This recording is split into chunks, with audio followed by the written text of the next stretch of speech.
नमः शिवाय। आप सभी का बहुत बहुत स्वागत है। अगर किसी से पूछा जाए कि कर्म बड़ा है या फिर भाग्य, तो सभी के उत्तर अलग अलग होंगे। कोई कर्म को बड़ा मानता है तो कोई भाग्य को।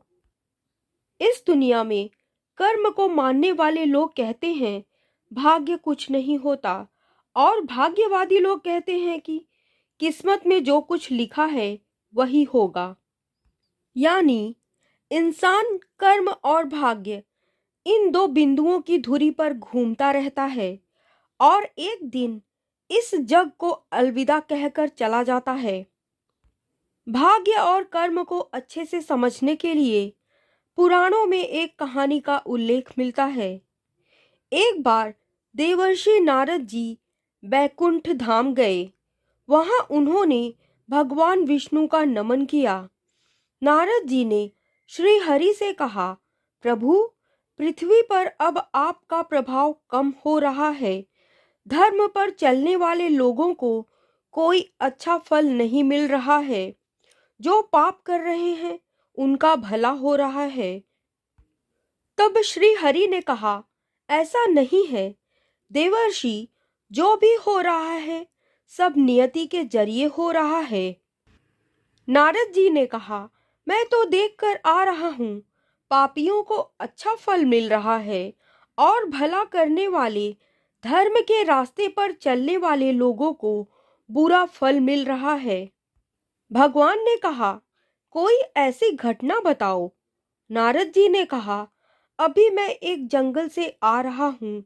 वहाँ एक गाय दलदल में फंसी हुई थी।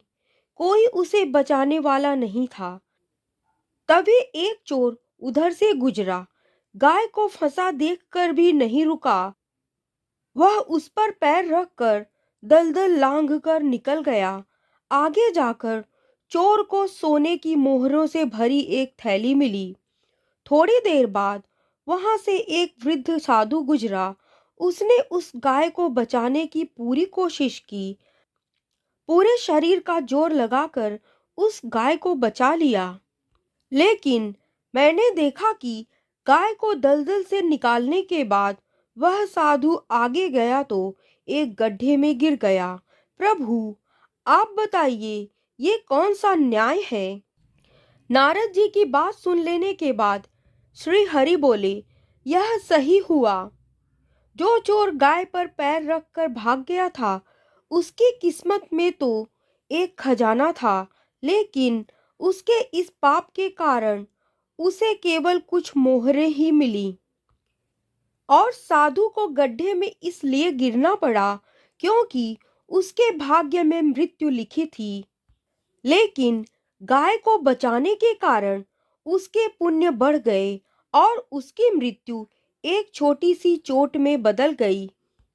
इंसान के कर्म से उसका भाग्य तय होता है। इंसान को कर्म करते रहना चाहिए क्योंकि कर्म से भाग्य बदला जा सकता है। सदैव अच्छे कर्म करते रहना चाहिए क्योंकि कर्मों के क्षीण हो जाने पर भाग्य भी नष्ट हो जाता है।